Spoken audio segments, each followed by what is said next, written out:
Cela faisait longtemps que je voulais vous écrire, mais je ne savais pas comment faire, jusqu'à ce que je voie votre adresse mail dans la description d'une de vos vidéos. Je souhaite partager cette expérience avec vous, dans l'espoir que vous puissiez la diffuser à votre audience, si le Saint-Esprit vous y conduit. Beaucoup croiront, d'autres non, mais je tiens à dire que ce message servira d'avertissement, de correction et de témoignage, j'aurai ainsi accompli ma part. Certains disent que ces expériences ne sont pas réelles, mais je veux vous affirmer que tout ce que dit la Bible est vrai. Voici donc ce que j'ai vécu il y a 2 semaines, lorsque j'étais gravement malade. Je m'appelle Joseph Kabila, je vis à Baltimore, dans le Maryland, États-Unis. Je vais vous raconter ce qui s'est passé lorsque j'étais très affaibli. Mon corps reposait dans un lit d'hôpital, les médecins disaient que j'étais dans le coma. J'avais l'impression d'être plongé dans un long rêve sombre. Puis, soudain, une lumière est apparue. Ce n'était pas une lumière comme celle que nous voyons sur Terre, celle-ci semblait vivante, comme si elle respirait et planait au-dessus de moi. Le sentiment que j'ai ressenti était indescriptible, un mélange de joie et d'émotion, comme si j'avais envie de rire et de pleurer à la fois. À mesure que la lumière devenait plus intense, j'ai senti un amour immense remplir mon cœur. Je n'avais plus peur. Toute la noirceur autour de moi avait disparu. Ce qui m'a le plus surpris, c'est que j'avais l'impression de flotter vers cette lumière comme si je rentrais enfin chez moi. En m'en approchant, j'ai aperçu un lieu d'une beauté indescriptible. Les couleurs y étaient d'une splendeur que je n'avais jamais vue sur Terre. J'entendais une musique douce, si pure, qu'elle remplissait mon âme de joie. Puis un homme s'est avancé vers moi. Il portait un vêtement blanc, plus éclatant que la neige, et son visage rayonnait d'un amour infini. J'ai commencé à pleurer de bonheur, car je savais que c'était le Seigneur Jésus-Christ. Il a ouvert ses bras et m'a serré contre lui. À cet instant, toutes mes douleurs et mes tristesses ont disparu pour toujours. Il m'a pris par la main, et nous avons marché ensemble dans un magnifique jardin. Il connaissait mon nom et m'a dit : « Joseph, je t'aime. N'aie pas peur. J'ai quelque chose d'important à te montrer. » Alors il m'a montré la terre, petite comme une boule lointaine. Puis il l'a agrandie pour que je voie les gens. J'ai vu beaucoup de personnes dans leurs maisons et leurs églises, toutes regardant un homme sur leur téléphone et leur télévision. Cet homme s'appelait Joshua, il venait d'Afrique du Sud. Il paraissait bon et sincère. Il pleurait en disant : « Le Seigneur m'a révélé le jour de son retour. Préparez-vous, ce jour est très proche. » Il donnait aux gens une date, un chiffre, affirmant que c'était le jour où Jésus reviendrait chercher les siens. Beaucoup le croyaient, pleins de joie. Ils vendaient leur maison, donnaient leur argent, arrêtaient de travailler et attendaient simplement ce jour. Ils disaient à leurs amis : « Nous connaissons la date. Joshua nous l'a révélé. » Mais pendant que je regardais, le visage de Jésus s'attrista profondément. Une larme coula sur sa joue. Il me regarda avec amour, mais ses yeux reflétaient la douleur. Il me dit : « Joseph, regarde de plus près. » Et là, derrière Joshua, se cachait une créature sombre et hideuse, le diable. Il murmurait à l'oreille de Joshua, lui soufflant de fausses dates, le trompant par ses mensonges. Joshua croyait entendre le Seigneur, mais il ne se tenait plus proche de Dieu, il avait laissé son cœur se remplir de distractions et ne portait plus l'armure spirituelle.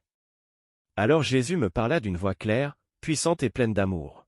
« Joseph, je veux que tu retournes sur terre et que tu dises à mes enfants quelque chose de très important. Ce n'est pas moi qui ai donné cette date à Joshua. Je ne révélerai jamais à aucun homme ni à aucun ange le jour ou l'heure de mon retour. » Il poursuivit. « Ma parole, la Bible, dit que je viendrai comme un voleur dans la nuit. Un voleur ne prévient pas de son arrivée. J'agis ainsi pour voir qui m'attend sincèrement chaque jour. Je veux trouver mes enfants vivants pour moi, chaque jour, pas seulement un jour qu'ils ont inscrit sur un calendrier. » Puis il ajouta avec tristesse : « Ceux qui annoncent des dates et ceux qui y croient répandent les mensonges du diable. Ils ne guident pas les âmes, ils les égarent. Ils éloignent mes brebis de moi. Et lorsqu'ils mourront, ils devront me rendre des comptes pour chaque personne qu'ils auront trompée. » Enfin, Jésus conclut : « Dis à mes enfants de lire ma parole, de prier, de s'aimer les uns les autres et de se préparer chaque jour.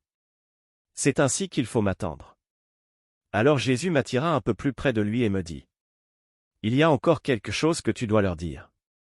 Beaucoup de mes enfants sont fatigués. La vie sur la terre est difficile.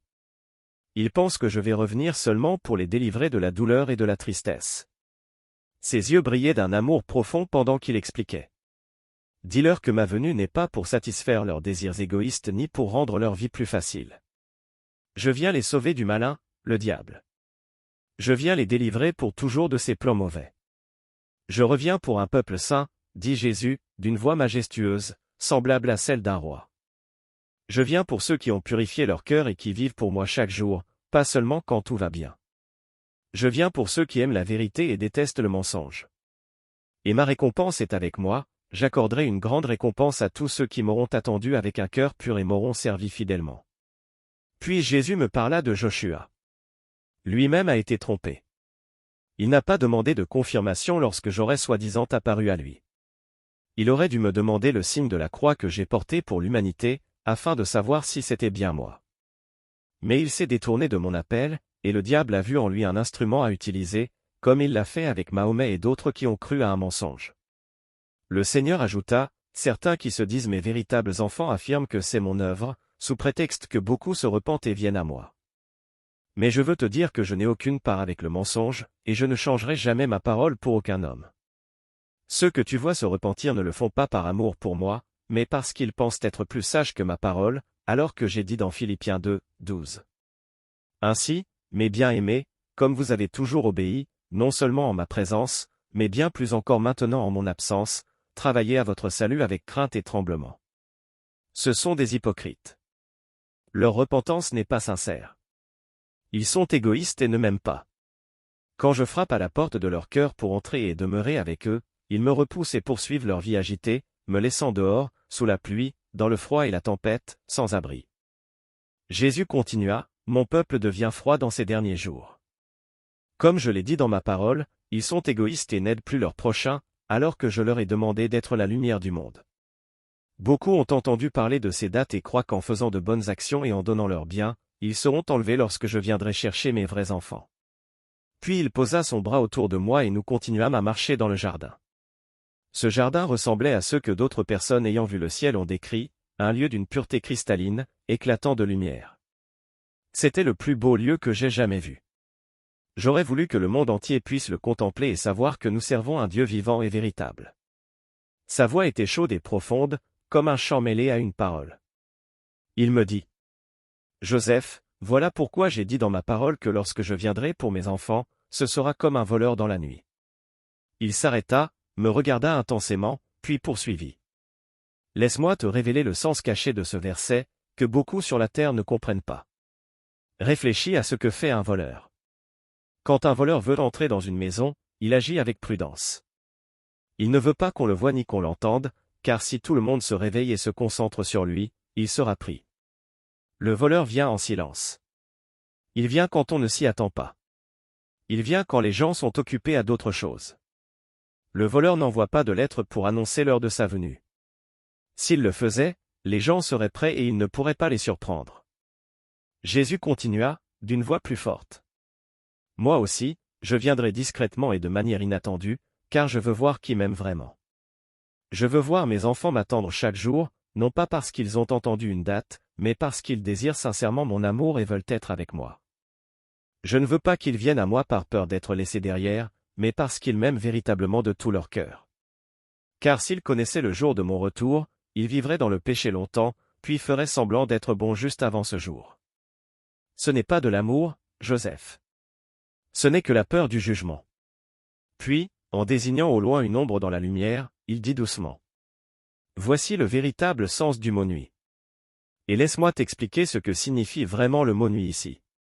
Le mot nuit représente la mort, ou un état de mort spirituelle. Il symbolise toute forme d'impureté, de faiblesse spirituelle ou de péché. La nuit dont parle ma parole, c'est le péché qui recouvre toute la terre. Cela désigne le moment où l'amour de beaucoup se refroidira, comme un jour d'hiver, et où le péché deviendra immense dans le monde. Quand je dis « je viendrai comme un voleur dans la nuit », cela signifie que je reviendrai lorsque le monde sera au plus sombre et au plus faible. Je reviendrai à un moment où les hommes ne penseront plus à moi, lorsqu'ils dormiront dans leurs péchés, alors que la terre sera remplie de mensonges et d'un manque d'amour entre les humains. Le monde sera pris au dépourvu, Joseph. Les gens seront occupés à parler d'autre chose, à planifier leur lendemain, sans se préparer. C'est pourquoi, pour le bien de ceux qui sont prêts, des justes qui m'attendent fidèlement, j'ai décidé de ne pas prolonger ce jour. Je le raccourcirai, afin que la méchanceté ne les dévore pas complètement. Jésus me regarda avec une profonde tristesse, et ses yeux brillants semblaient pénétrer jusqu'au fond de mon âme, non avec colère, mais avec une douleur paternelle immense. Mais mes enfants ne lisent plus ma parole, Joseph, dit-il, tandis que la belle mélodie du ciel semblait s'adoucir autour de nous. Ils préfèrent écouter les paroles d'hommes, comme Josué, plutôt que mes instructions saintes. Ils écoutent le bruit du monde, les voix fortes sur leur téléphone, mais la voix douce de ma parole, la Bible, ils la laissent prendre la poussière. Ma parole n'est-elle donc pas suffisante pour l'humanité? Réfléchis, Joseph. Ma parole est la clé de la vie. Elle montre comment marcher, comment parler, comment aimer, et comment se protéger des ruses de l'ennemi. Je l'ai donnée pour qu'ils ne se perdent pas, pour qu'ils ne soient pas trompés par des dates et des mensonges. Il s'arrêta de marcher dans le jardin et se redressa. Sa robe blanche brillait d'une lumière éclatante. Il parla avec l'autorité d'un roi, mais sa voix demeurait pleine d'amour. « Ne suis-je pas le Dieu qui les a créés ?» me demanda-t-il. « J'ai fait les étoiles, les eaux, et la poussière même de la terre. Puis, j'ai fait l'homme. Si je leur donne ma parole, ne s'accomplira-t-elle pas? Bien sûr que oui. Ma parole est la seule chose qui ne faillira jamais, qui ne mentira jamais.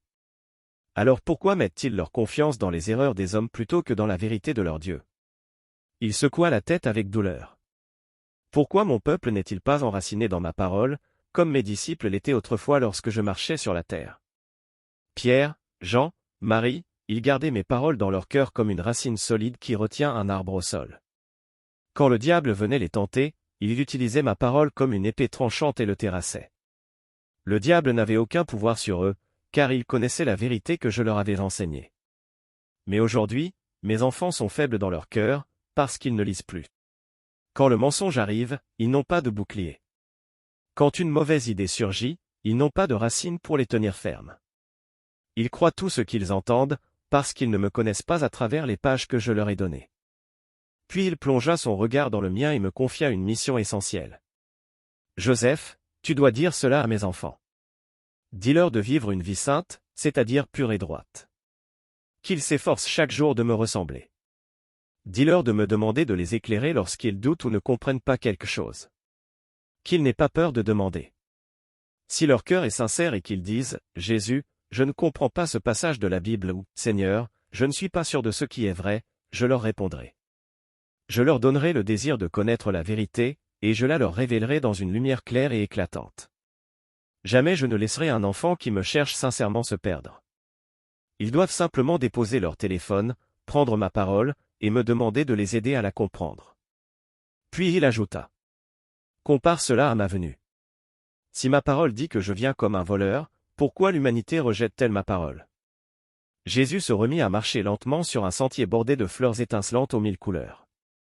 Sa voix se fit plus triste.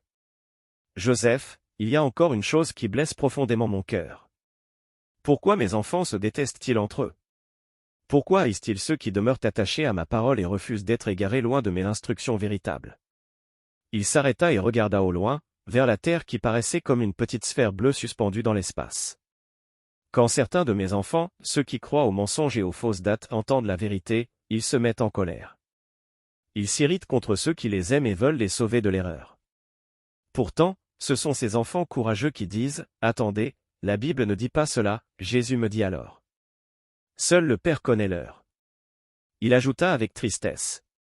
Ces véritables frères et sœurs sont blessés et rejetés. Au lieu de les écouter, on les accuse. On les pointe du doigt. On traite ceux qui défendent ma vérité de moqueurs et de railleurs. On dit que ceux qui croient en ma parole, la Bible, se moquent de la vérité. Mais ce n'est pas vrai, Joseph. C'est un grand et triste mensonge. Jésus me conduisit ensuite près d'un petit ruisseau paisible. En regardant dans l'eau, je vis des pages de la Bible flotter doucement à la surface. Dis à mes enfants, me dit-il, que s'ils lisaient simplement ma parole, ils sauraient la vérité au sujet des moqueurs et des railleurs. J'ai tout écrit afin qu'ils ne soient pas trompés. Ils sauraient exactement de qui je parlais lorsque j'évoquais les railleurs des derniers jours. Il me montra alors les pages flottantes, rayonnantes d'une lumière dorée, et me dit: dis-leur de relire les paroles écrites depuis longtemps par mon apôtre Pierre. C'est dans le livre de 2 Pierre 3h3. Il est clairement dit que, dans les derniers jours, viendront des moqueurs qui marcheront selon leurs propres désirs, cela veut dire qu'ils feront ce qu'ils veulent, et non ce que je veux. Puis il poursuivit. Ces moqueurs, Joseph, sont ceux qui se rient de l'idée même de mon retour. Ce sont eux qui disent, où est la promesse de sa venue? Tout reste pareil depuis que nos pères sont morts. Ils se moquent de moi, pas de ceux qui croient en ma vérité. Comme il est écrit dans 2 Pierre 3h4, ils se moquent du jour du jugement et de mes paroles depuis le commencement. Ce sont ceux qui refusent de croire que le monde aura une fin et que je créerai un nouveau ciel et une nouvelle terre. Les moqueurs sont ceux qui aiment leurs péchés et ne veulent pas que je revienne pour les arrêter. Puis Jésus me regarda sérieusement et dit: Joseph, dis-leur de ne plus être confus. Les vrais enfants de Dieu sont ceux qui restent attachés à la Bible et qui disent: nous sommes prêts chaque jour, même si nous ne connaissons pas la date. Ceux-là sont ceux qui m'aiment vraiment. Mais les moqueurs, eux, disent: peu importe, Jésus ne reviendra jamais. Ou bien ils annoncent de fausses dates pour tromper les gens et les amener à les suivre eux, au lieu de me suivre moi. Alors Jésus ajouta: maintenant, Joseph, je vais t'expliquer pourquoi seul mon Père connaît le jour exact de mon retour. C'est un grand et profond mystère que j'ai déjà révélé à mes enfants lorsque j'étais sur la terre. Personne ne connaît ce jour ni cette heure, pas même les anges du ciel, ni le Fils, mais seulement le Père. Il faisait référence aux paroles écrites dans Matthieu 24h36 et Marc 13h32. Puis il me demanda: te souviens-tu de Satan, qu'on appelait autrefois Lucifer? Il était un ange de lumière dans le royaume de mon Père, placé tout près de lui. Lucifer avait reçu une grande confiance et possédait une connaissance que nul autre ange n'avait. Dieu lui avait accordé ce don extraordinaire.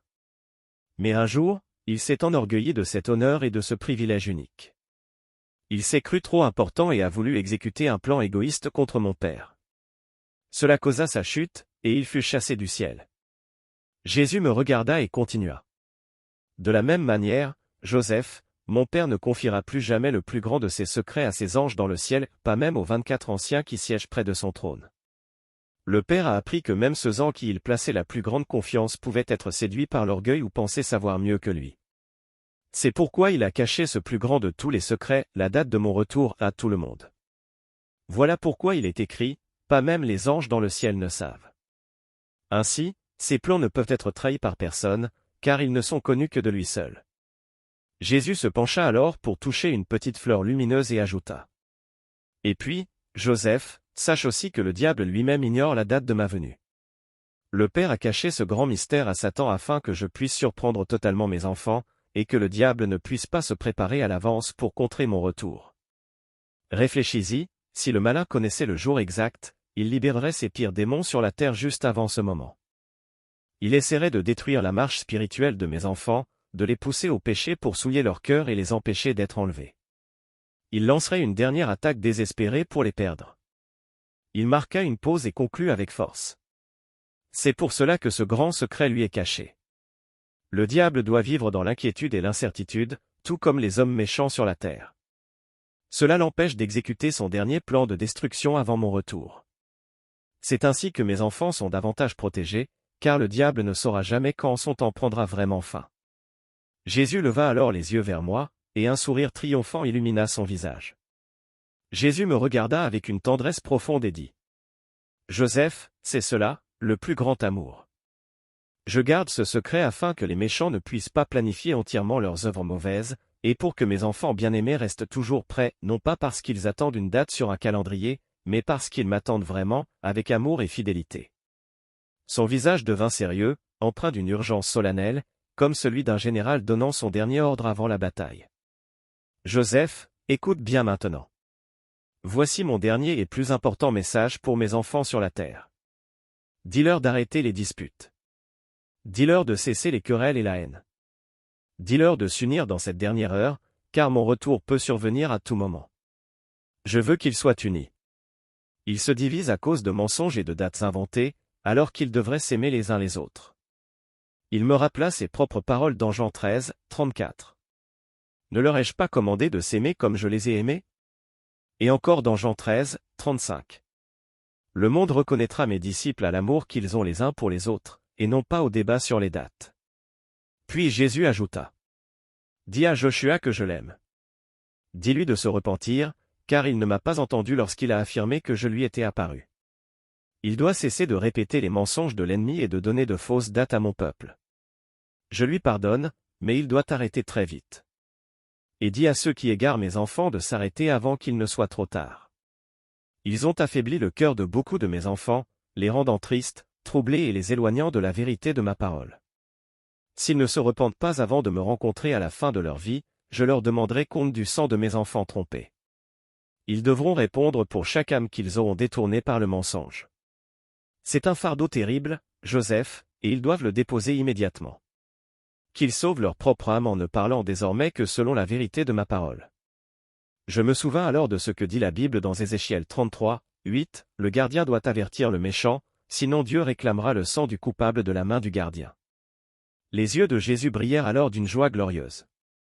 Annonce au monde d'être prêt dès maintenant. Tout est déjà prêt ici dans mon royaume. Les demeures sont construites. La musique est accordée. Le festin est préparé. Mes bras sont grands ouverts. Il ne manque plus que mes enfants fidèles pour rentrer à la maison. Il marqua une pause. L'air devint lourd d'un amour profond, presque tangible. Puis il dit doucement. Maintenant, retourne dans ton corps, Joseph. Le moment est venu. Quand tu seras de retour sur terre, tu ne te souviendras pas immédiatement de tout cela. Mais ne t'inquiète pas, avec le temps, les paroles reviendront à ton esprit. Tu te souviendras de tout et tu le transmettras pour moi. Je sentis alors mon âme redescendre lentement, flotter vers la terre, jusqu'à ce qu'un choc brutal me fasse réintégrer mon corps malade, allongé sur le lit d'hôpital. La douleur et la lourdeur du monde m'envahirent de nouveau, contrastant avec la lumière et la joie céleste que je venais de quitter. Les infirmiers et les médecins vinrent m'examiner, et quelques jours plus tard, je fus autorisé à rentrer chez moi.